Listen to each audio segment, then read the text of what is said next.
La 54e édition de la traversée à la nage entre la Repentie et Rive-du-Plage, d'une distance de 3 km, s'est déroulée samedi 18 mai avec une météo idéale. Près de 200 concurrents participent à cette épreuve unique en son genre sur la côte atlantique.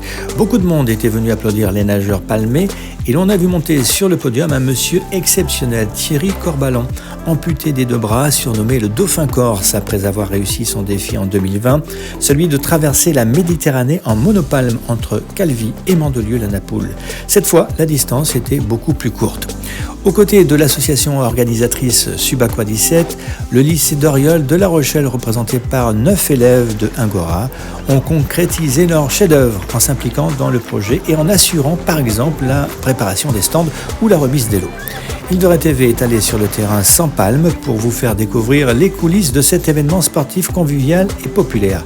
Mais avant de retrouver tous ces bénévoles, intéressons-nous à l'histoire de cette course résumée par le président du club Subaqua de La Rochelle, Grégory Ruot. Cette manifestation a été créée il y a une cinquantaine d'années. Le but c'était de pouvoir faire un défi sportif à la base uniquement dans le cadre de l'association.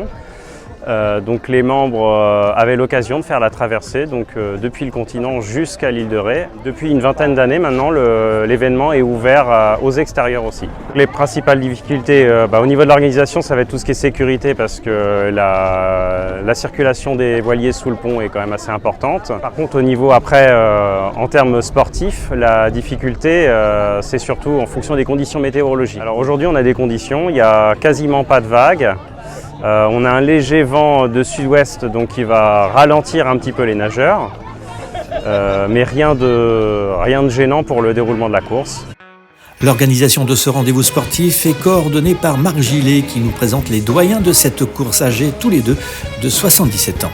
Alors mon rôle a été jusqu'à présent de coordonner les bonnes volontés pour que tout soit prêt, comme par exemple les tables d'accueil avec les bracelets électroniques, pour avoir des tivolis montés sur la plage, pour avoir une équipe de la sécurité civile pour assurer le secourisme, pour avoir un médecin qui soit équipé comme il doit l'être en cas de pépin, pour faire en sorte qu'il y ait de la nourriture sur la zone d'arrivée pour le ravitaillement, des cadeaux pour les participants, des lots pour une loterie. Voilà, tout ça a été organisé par une équipe d'une vingtaine de bénévoles pendant la période de préparation.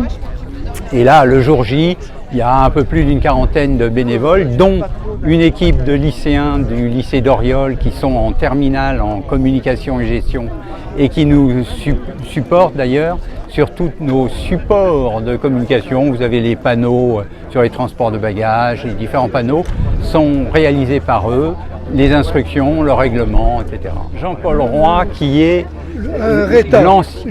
je suis né sur l'île de Ré, à l'hôpital de Saint-Martin. Et il y retourne. Et donc combien d'éditions avez-vous fait? La première, je l'ai faite en 83. Et là, vous avez continué jamais Tout le temps. Parfois, il y a eu un raté. Alors c'est quoi l'entraînement que vous avez nécessité? Le même que tous les copains. C'est 1 à 2 fois par semaine, on fait à peu près 3 km d'entraînement avec du fractionné qui nous est proposé par l'animateur. Et alors le concours des anciens, c'est Jacques Labastille qui a fait également, je ne sais pas combien d'éditions, Jacques, tu as fait. Ils ont 3 mois de différence à peu près, oui. Mais l'ancêtre c'est lui. La première édition pour moi c'était dans les années 85. Voilà, donc vous avez eu l'ancêtre 83. Le concurrent à l'ancêtre 85. Ouais. Moi je suis un petit jeune à côté. Ouais. La sécurité des nageurs était assurée par les kayakistes du club de La Rochelle, à l'image d'Emmanuel et de son président Maxime qui nous rappelle les consignes. Principalement on en a 2, c'est d'éviter la dérive des nageurs, donc on essaie de leur faire garder une ligne à peu près droite et de récupérer les nageurs qui sont fatigués, éventuellement qui ont des crampes, etc. Voilà, donc, ils s'accrochent au kayak en attendant d'être récupérés par un Zodiac.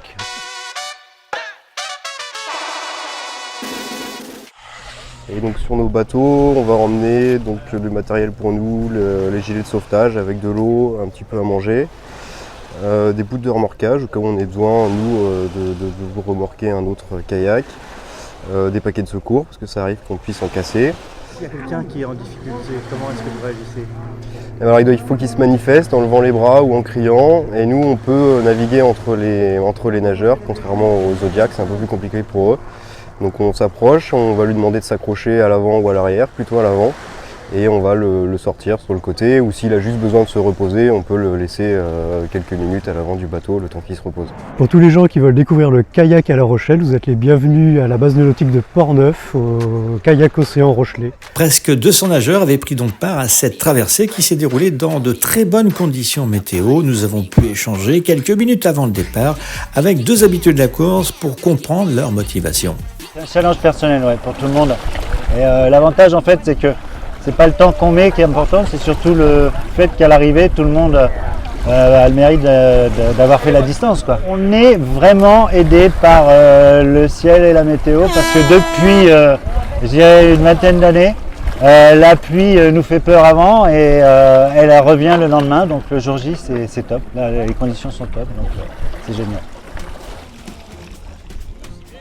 Je fais de la monopalme, moi.